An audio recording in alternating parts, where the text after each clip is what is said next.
dijo muy acertadamente, muy sabiamente, que el libro de Jonás es un libro único, precisamente porque dedica mucho más tiempo al profeta que a la misma profecía que estaba el profeta estaba por lanzar el profeta. Así que dedica mucho más tiempo a la persona del profeta. Y cuando nosotros nos vamos adentrando en el libro de Jonás y vamos leyendo el libro, nos vamos familiarizando con los textos, con los capítulos, con los versos, eso vamos a captarlo, vamos a ver que Dios continuamente está trabajando con la persona del profeta. Dios está haciendo un trabajo muy fino, muy exquisito, tanto en el corazón del profeta como en el carácter del profeta, como en la mente del profeta.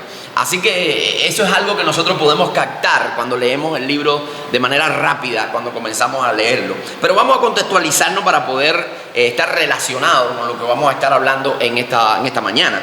¿Quién era Jonás? Bueno, Jonás es el personaje central del libro y es Jonás, su nombre significa paloma, y la vocación que tenía Jonás, cuál era su llamado. Él era un profeta, él era natural de Galilea, específicamente de Gat-Hefer, una zona que pertenecía al distrito de Zabulón y muy cerquita de la ciudad de Nazaret. Ahora, él desempeñaba su labor como profeta, él fungía como profeta. Nosotros sabemos que es un profeta. Cuando nosotros vamos a la escritura, vamos a encontrar que el vocablo que más se usan otros vocablos para referirse al profeta, pero el que más se usa en el Antiguo Testamento, se usa más de 300 veces en el Antiguo Testamento, es la palabra naví. La palabra naví significa que viene de una raíz que significa alguien que es llamado, o llamar, o uno que es llamado. Así que un profeta es alguien que está llamado por Dios, que está comisionado por Dios para recibir una revelación de Dios y para transmitirla al resto de los hombres. Esa es la función del profeta. Él recibe la revelación de Dios y él transmite esa revelación al resto de los hombres. Así que en ese sentido nosotros ya estamos ubicados cuál era la función que estaba realizando este hombre, este profeta, que era ser un vocero, ser un mensajero de Dios. El llamado de Dios se recibía directamente de la persona del Señor, no era algo que se heredaba, no era que usted pertenecía a un linaje y era algo que usted iba heredando de generación en generación. El ser profeta podía ser cualquier persona, un sacerdote como Jeremías, o podía ser un pastor como Amós. Así que no importaba lo que desempeñara, el estatus que tuviera socialmente, simplemente lo que importaba era el llamado de Dios sobre la vida. Ahora, ¿cuál era la misión que tenía Jonás? Evidentemente, cuando nosotros comenzamos a leer el libro y los primeros versos que leímos hoy, nos damos cuenta cuál era la misión que Dios le había asignado a Jonás. Él le dijo a Jonás: tú vas a ir a Nínive y vas a proclamar un mensaje de juicio sobre Nínive, porque la maldad del pueblo ha subido a mí. Yo he visto la maldad en la cual ellos están sumidos, y así que tú vas a ir y vas a predicar un mensaje de juicio para que ellos puedan venir en arrepentimiento a mí. Así que la visión de Jonás era llevar ese mensaje de juicio a la ciudad de Nínive. Nínive era era la capital de Asiria, lo que supuestamente era la capital de Asiria en aquel momento, una ciudad muy poblada. Se estima que llegó a tener cerca de 600,000 habitantes aproximadamente. Era grande, pero no solamente grande en estructura, sino que tenía un gran dominio político y militar en el Oriente Medio en su tiempo, antes de que Nabucodonosor, por supuesto, hasta el año 612 antes de Jesucristo, pues cuando Nabucodonosor, acaba con la ciudad de Nínive. Muy populosa. También hay dos detalles que tenemos que exaltar, es necesario que nosotros nombremos y citemos en esta mañana. Número uno, Nínive era una ciudad populosa, grande, pero también era una ciudad sumida en idolatría. Ellos adoraban a dioses paganos. Ellos adoraban a Nanshis, la diosa pez, que era la hija de Ea, la supuesta diosa de las aguas dulces, y también adoraban al dios Dagón, el cual ellos representaban como mitad hombre y mitad pez. Así, esa era la adoración que ellos tenían, y eran muy entregados. Era un paganismo militante. Ellos estaban sumamente entregados a la idolatría y a toda la perversidad que trae la práctica de la idolatría. Así que eso es un principio que hay que resaltar, muy importante. Y segundo, es que Nínive esta ciudad se identificaba por ser sumamente despiadada y sangrienta. De hecho, específicamente el profeta Nahum, cuando profetiza para esa ciudad, uno de los calificativos que busca es que son sangrientos.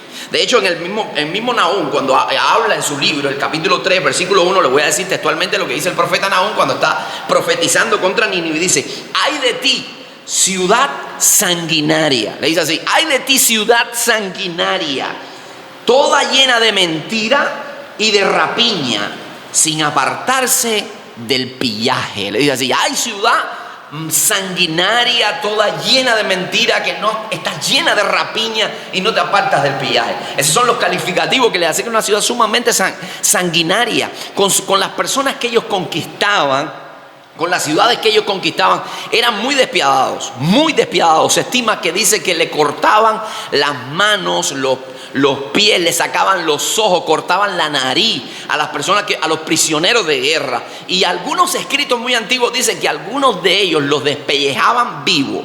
Así que imagínense cómo es la ciudad. A esta ciudad, amados hermanos, mandó Dios a Jonás.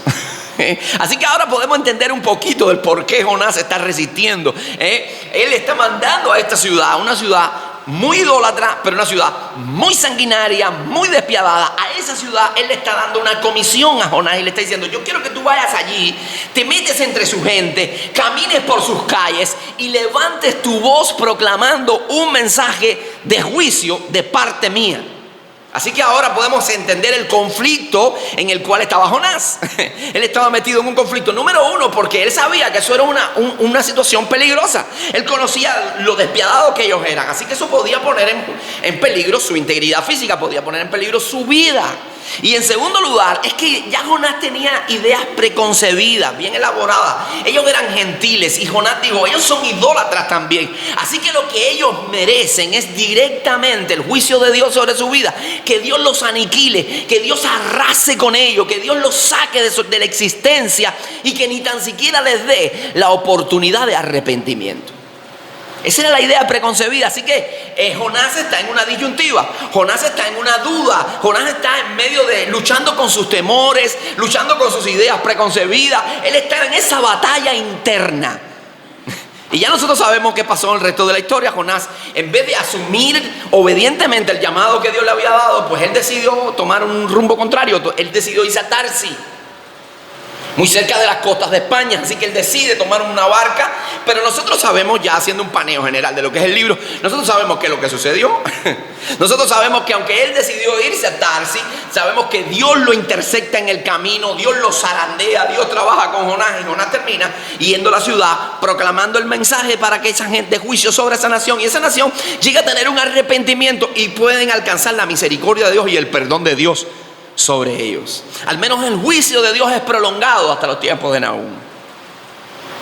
Entonces, amado, lo que yo quiero señalar en esta mañana son varios aspectos que me parecen muy puntuales para el tiempo que estamos viviendo y me parecen muy necesarios porque de alguna manera nosotros somos como profetas en medio de esta nación y en medio del contexto en el que Dios nos ha puesto. Tenemos una responsabilidad profética, tenemos un llamado del cielo, tenemos un mensaje que transmitir. ¿Cuántos dicen amén a eso? Tenemos un mensaje que transmitir y tenemos una misión por delante. Y tenemos que ver de en qué manera nosotros nos parecemos en algo o cómo podemos extraer principios de la vida del profeta y de las circunstancias que él vivió que se apliquen a nuestra vida para que nuestro andar también sea definido y agradable a Dios. Lo primero que nosotros vamos a ver es que todo profeta siempre va a estar de pie ante las disyuntivas. Todo profeta va a estar de pie frente a las disyuntivas. ¿Voy o no voy? ¿Obedezco la voz de Dios o no lo obedezco? ¿Transmito el mensaje o no lo transmito? ¿Qué hago? Está entre esa disyuntiva. Pero todo profeta tiene que saber que él está llamado incluso antes de su deseo, de que tenga ganas, de que no lo sienta, de que sienta hacer algo o no lo sienta. Está llamado a obedecer a Dios.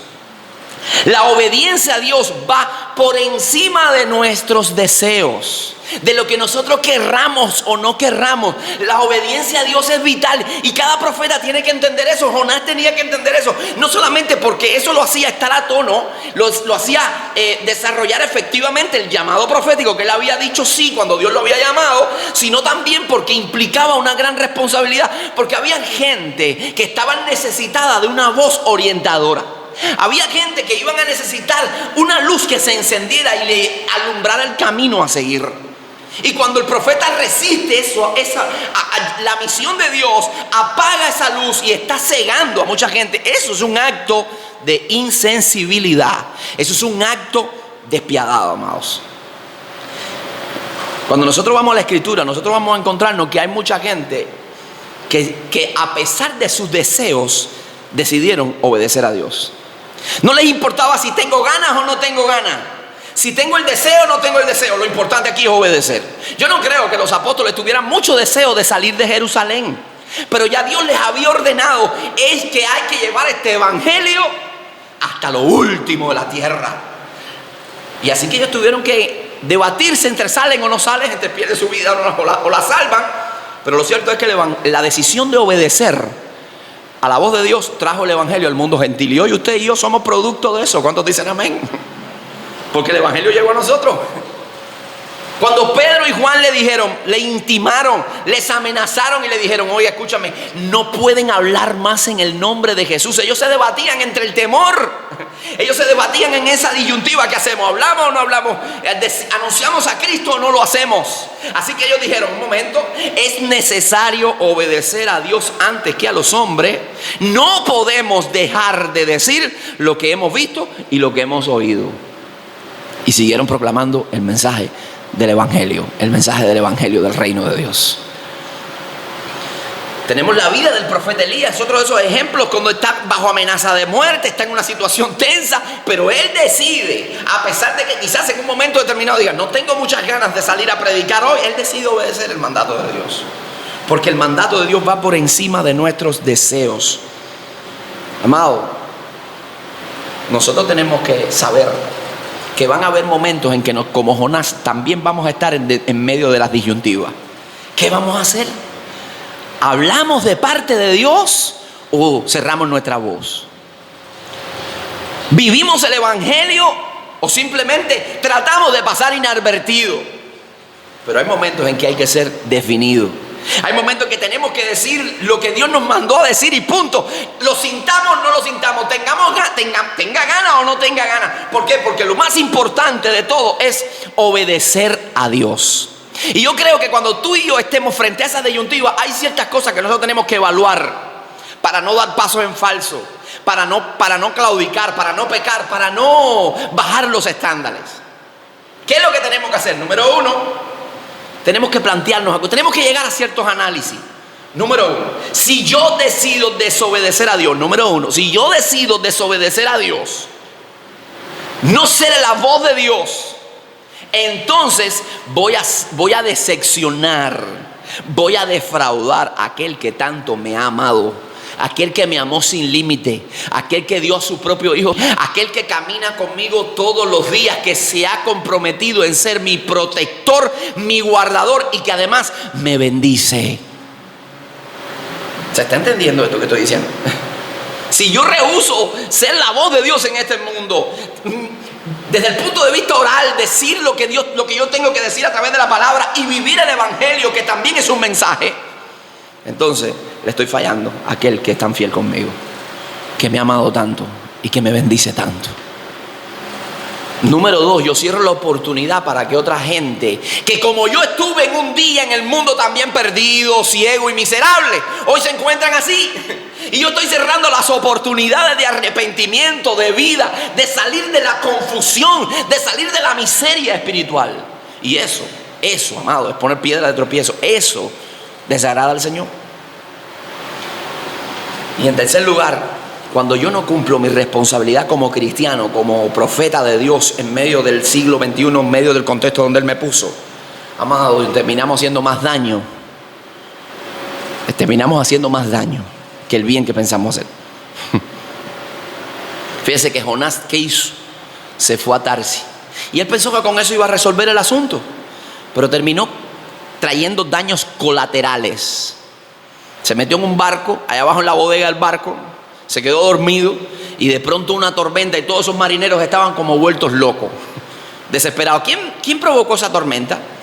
Por supuesto, fue Dios el que la provocó. ¿A causa de quién? De Jonás, que estaba ahí. Entonces provocamos nosotros, somos copartícipe en daños en otras personas. Entonces son cosas que nosotros tenemos que evaluar, amado. Y tenemos que evaluar también que a pesar de todo, lo que nosotros podamos resistirnos y evadir y irnos por caminos y atajos, la voluntad de Dios siempre termina cumpliéndose. ¿Cuántos dicen amén a eso? Jonás se fue por allá, se lo tiraron al fondo del mar, se lo comió un pez en el fondo del estómago del pez, ahí se arrepintió. ¿Y dónde terminó Jonás? Predicando en Nínive, haciendo lo que Dios le había mandado hacer. Sea con nosotros o sin nosotros, el plan de Dios se va a cumplir. Sea contigo, conmigo, sin mí y sin ti, el plan de Dios se lleva adelante, porque Dios no falla. ¿Cuántos dicen amén a eso? Dios no falla, Dios siempre va para ganar. Ahora, lo interesante, lo sabio, lo prudente es que yo me inserte, porque en eso hay bendición, en eso hay vida, y es una manera de expresar gratitud a aquel que tanto me ama. ¿Cuántos dicen amén a eso? Segundo elemento que quiero ver en esta mañana es que el llamado siempre es peligroso. El llamado que Dios le había hecho a Jonás, amado, es muy peligroso. ¿Usted sabe cuál era lo que hacía el profeta? El profeta iba a traer el mensaje de Dios, y el mensaje de Dios muchas veces no siempre era un mensaje de estoy contigo, voy a la batalla, te voy a prosperar. Muchas veces el mensaje de Dios era un mensaje de juicio y confrontación. Y cuando vemos la historia de los profetas, como vemos cómo se desarrollan los ministerios proféticos tanto en el Antiguo como en el Nuevo Testamento, vamos a ver que eran anunciando la voluntad de Dios y descubriendo el pecado de la gente. Lo que hacían los profetas era confrontar, sin importar estatus social, al pueblo, que a los reyes, que a las personas de más influencia. Ellos iban y decían: la ira de Dios está sobre tu vida, por tanto, si sigues caminando de esa manera, las consecuencias de Dios van a venir por el pecado y Dios va a decretar juicio sobre esta nación. Así que el mensaje del profeta no era muy popular, no era muy agradable, no se le daba mucho aplauso y se le decía mucho amén. Era peligroso, por lo cual muchos reyes entonces, ¿qué hacían? Arremetían contra los profetas. De hecho, tenemos testimonio en el libro de los Reyes cuando se llama un profeta y dice: no me llame a ese profeta porque siempre me está diciendo cosas malas. Pero el profeta le decía cosas malas al rey, no porque el profeta era malo, sino porque el rey andaba desordenadamente. Entonces, ¿qué hacían los reyes? Y el resto de las personas que eran receptores del mensaje, bueno, pues atacaban al que venía a pronunciarlo. Atacaban al mensajero. Y eran perseguidos, encarcelados, maltratados, blasfemados, etiquetados de todo tipo de males, de todo tipo de blasfemias sobre sus vidas y de calumnias. Cuando usted va a la Escritura, tanto en el Nuevo Testamento tenemos cómo terminó Juan el Bautista. Y fue por bueno, le cortaron la cabeza por decir lo que Dios le había mandado a decir. Cuando vemos la Escritura, vemos al apóstol Pablo. ¿Cómo terminó el apóstol Pablo? Muerto por espada, martirizado por una espada. ¿Cómo terminó el profeta Isaías? Aserrado. Y muchas veces vamos a ver profetas bajo persecución, bajo amenazas, bajo cárceles. Vemos a Elías, vemos a Daniel. Vivían tiempos peligrosos. Quiero decirte algo. A los cristianos del siglo XXI van a haber momentos en que el ejercicio del cristianismo se va a volver peligroso. Van a haber momentos en nuestra patria, incluso en nuestra nación, que ser cristiano te va a convertir en la diana sobre la cual van a disparar misiles. Y quiero que tenga eso presente. ¿Por qué? Porque el cristiano tiene un mensaje confrontador, tal y como el de los profetas. Es un mensaje que viene para sanar las naciones. ¿Cuántos creen eso? El evangelio viene a sanar la tierra, viene a sanar el corazón, viene a traer equilibrio, viene a traer armonía en las naciones y en las sociedades. Viene a poner cada cosa en su sitio y a funcionar conforme al propósito por el cual Dios lo diseñó, lo creó. Y entonces nuestro mensaje muchas veces va a ser confrontador y por eso vamos a ser muchas veces rechazados, vamos a ser atacados. Déjame decirte, no te estoy metiendo miedo, te estoy diciendo la realidad. Te estoy diciendo la verdad. Vamos a ser también censurados, como muchos profetas nos van a decir retrógrados, nos van a decir que estamos fuera de tiempo, mente cerrada, nos van a decir fundamentalista, un término que está de moda para referirse a los cristianos hoy en nuestra nación. Te van a decir de todo. Van a poner sobre tu vida todo lo cuanto ellos se imaginen. Todo lo que cuanto ellos se imaginen. Va a ser peligroso ser cristiano. Pero escúchame lo que dice el Señor Jesucristo. Bienaventurado, escucha bien esa palabra, feliz, dichoso, bendecido, cuando por mi causa os vituperen y os persigan y digan toda clase de males sobre vosotros mintiendo. Dice Jesús, gozaos y alegraos porque vuestro galardón es grande en los cielos, porque así le hicieron a los profetas que fueron antes de ustedes. No somos nosotros los únicos. No somos nosotros los únicos. Hay otras personas que transitaron momentos muy difíciles y lo lograron y estuvieron firmes, parados en la brecha.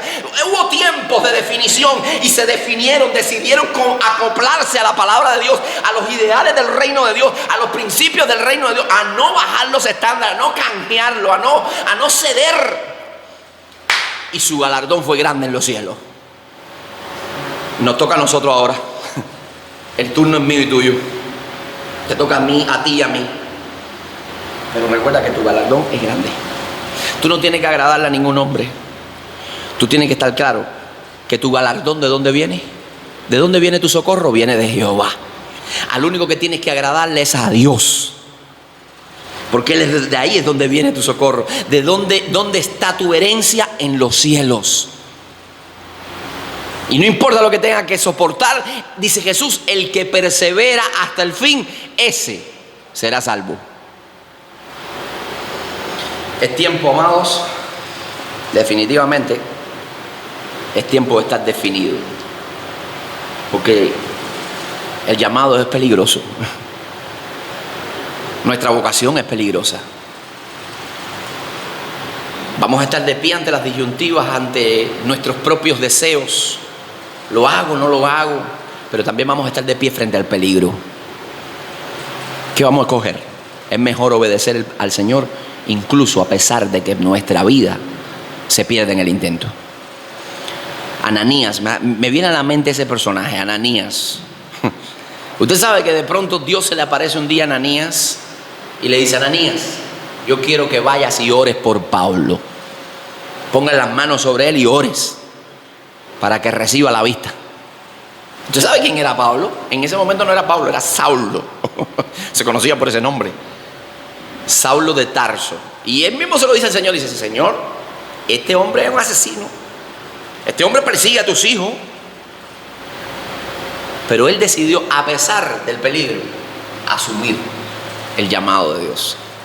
Y fue y oró por Pablo. Y los beneficios fueron a mayor escala. Porque usted y yo tenemos hoy la mitad del Nuevo Testamento escrito por el apóstol Pablo. Nosotros tenemos herencia en el mundo gentil y en la parte de Europa del Evangelio. Bueno, Europa ahora estamos en una crisis muy grande con el Evangelio, precisamente porque Pablo fue el encargado de llevar las misiones a ese lugar, el Evangelio a ese lugar. A pesar del peligro, hay momentos de definirse, aunque corramos el mayor riesgo, amado. Hay momentos en que decirle: Señor, como Jesús en el Getsemaní, yo no quiero, este trago es amargo, pero que no se haga mi voluntad, sino la tuya. No se haga mi voluntad, sino la tuya. Yo quiero leerles una porción del apóstol Pablo. El apóstol Pablo se estaba despidiendo de la iglesia en Éfeso. Estaba despidiéndose de los ancianos y el resto de la iglesia. Iba a Jerusalén. Y mira lo que dice el apóstol Pablo. Mira lo que dice el apóstol Pablo en el capítulo 20 del libro de los Hechos. Yo se lo voy a leer, luego ustedes lo buscan en la casa y lo pueden corroborar allí. A partir del capítulo 20 verso 18, miren lo que dice el apóstol Pablo. Y cuando vinieron a él les dijo: vosotros sabéis cómo me he comportado entre vosotros todo el tiempo desde el primer día en que entré en Asia, sirviendo al Señor con toda humildad y con muchas lágrimas y pruebas que me han venido por las acechanzas de los judíos. Y con nada que fuese útil he rehuido anunciaros y enseñaros públicamente por las casas, testificando a judíos y a gentiles acerca del arrepentimiento para con Dios y de la fe en nuestro Señor Jesucristo. Ahora he aquí, ligado yo en el Espíritu, voy a Jerusalén sin saber lo que allá me ha de acontecer, salvo que el Espíritu Santo me ha dado. El Espíritu Santo por todas las ciudades me da testimonio diciendo que me esperan prisiones y tribulaciones. Capte eso. El Espíritu Santo le ha revelado a Pablo que todo lo que le viene encima es prisiones y tribulaciones, pero ninguna cosa, mira lo que dice el apóstol Pablo, pero de ninguna cosa hago caso ni estimo preciosa mi vida para mí mismo, con tal que acabe mi carrera con gozo y el ministerio que recibí del Señor Jesús, para dar testimonio del evangelio de la gracia de Dios. Y ahora he aquí yo sé que ninguno de todos vosotros entre quienes he pasado predicando el reino de Dios verá más mi rostro. No me van a ver más. Se acabó, última vez, nos despedimos. Por tanto, yo os protesto en este día de hoy que estoy limpio de la sangre de todo, porque no he rehuido anunciaros todo el consejo de Dios. No he rehuido, no fui rebelde a anunciarle el evangelio. Lo que tenía que hacer hice, lo que tenía que decir dije, lo que tenía que anunciar anuncié fielmente, sin cambiarle, sin mutilarlo, sin reblandecerlo.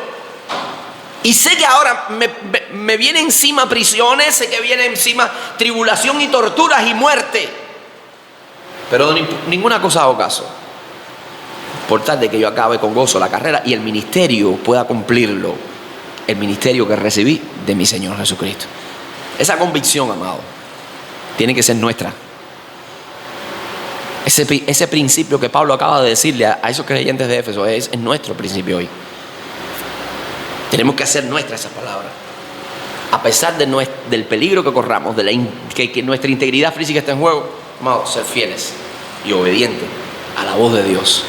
¿Por qué? Porque nuestra herencia no está en esta tierra. Nuestra herencia está en los cielos. Porque nuestra ciudadanía no es la de esta tierra. Nuestra ciudadanía está en los cielos. ¿Dicen amén a eso? Ahora, tercer elemento es que el mensaje del juicio, no necesariamente es un mensaje de odio. El mensaje de juicio no necesariamente es un mensaje de odio. Y yo sé que Jonás no entendía eso, por eso rehuía, por eso no quería, porque él lo que tenía en su mente es que él sabía que ese mensaje de juicio abría la puerta al arrepentimiento, y el arrepentimiento daba acceso a la misericordia de Dios y al perdón de Dios. Y por eso, como Jonás lo que quería era que esa gente fueran raídas de la tierra, fueran exterminadas, él se rehuye. La acción escapista de Jonás es porque él sabe que Dios en ese mensaje de juicio está dándole a ellos la oportunidad de entrar a la gracia, de entrar al arrepentimiento. Y Jonás no quería que ellos pudieran pasar por ese arrepentimiento. Jonás lo que quería era que fuego cayera del cielo y lo consumiera. Entonces por eso es que él huye. Pero, amado, el mensaje de juicio de Dios nunca es un mensaje de odio.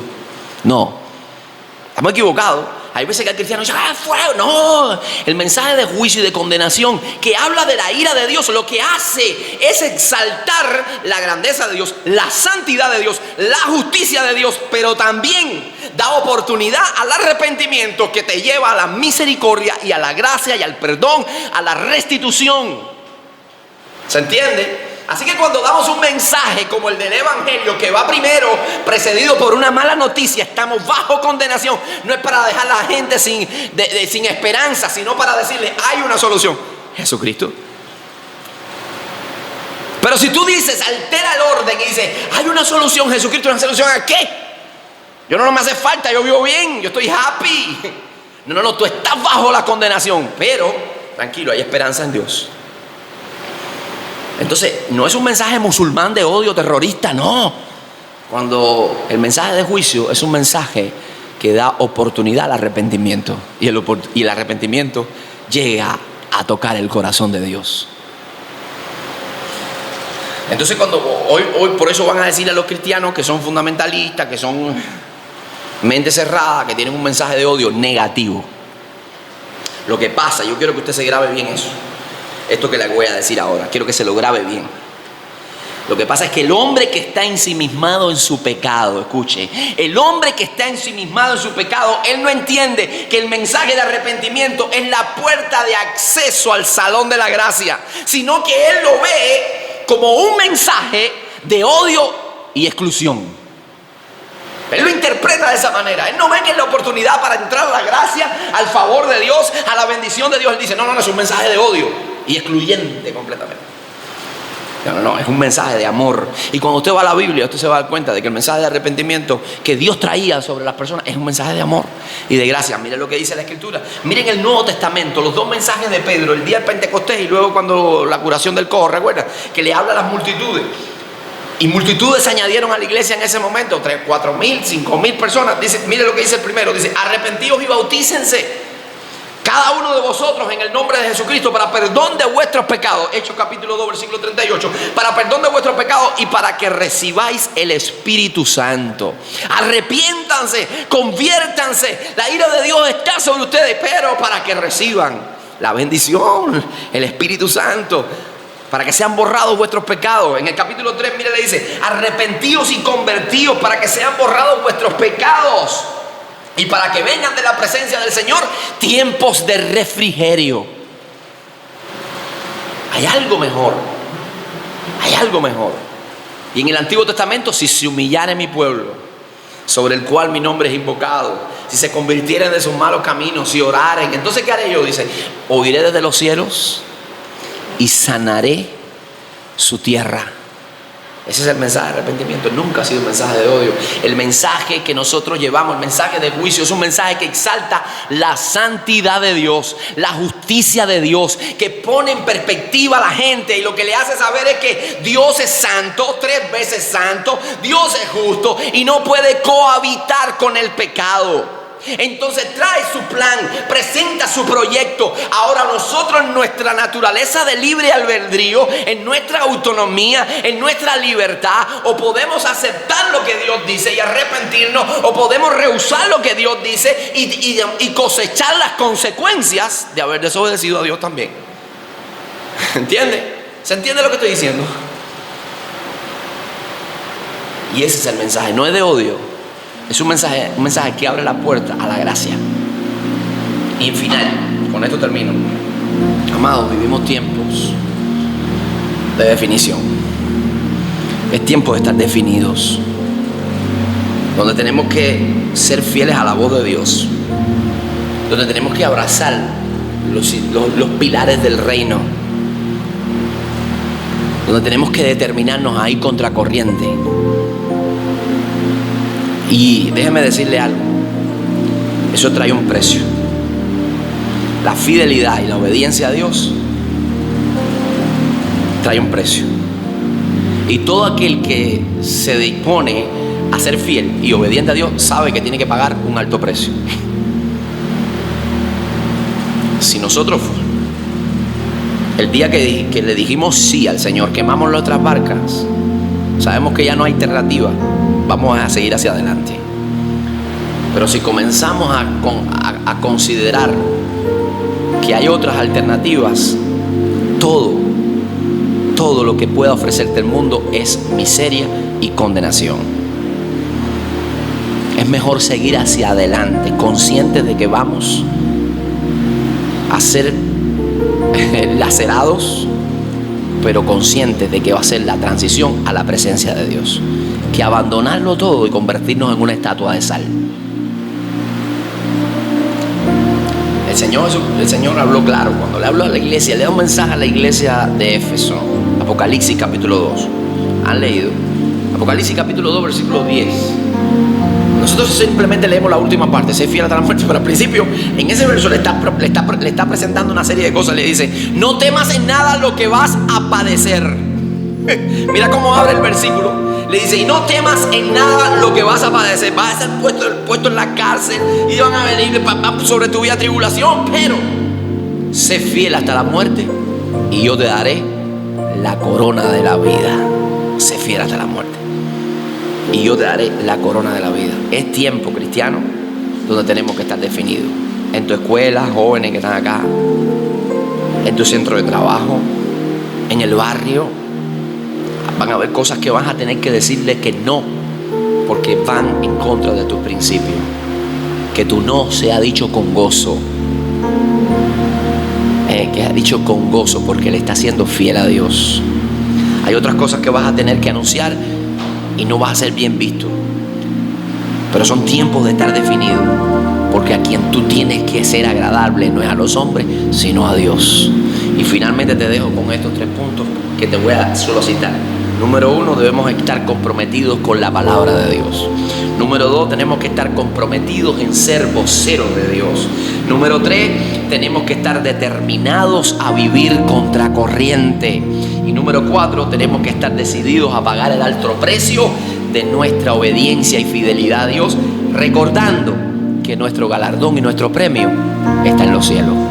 Nuestra corona nos las tiene reservada el juez justo. Y no solamente a mí, como dice el apóstol Pablo, sino a todos aquellos que aman su venida.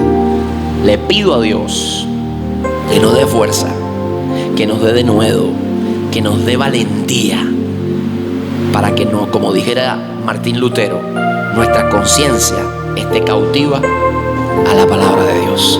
Vamos a ponernos de pie y vamos a terminar en oración.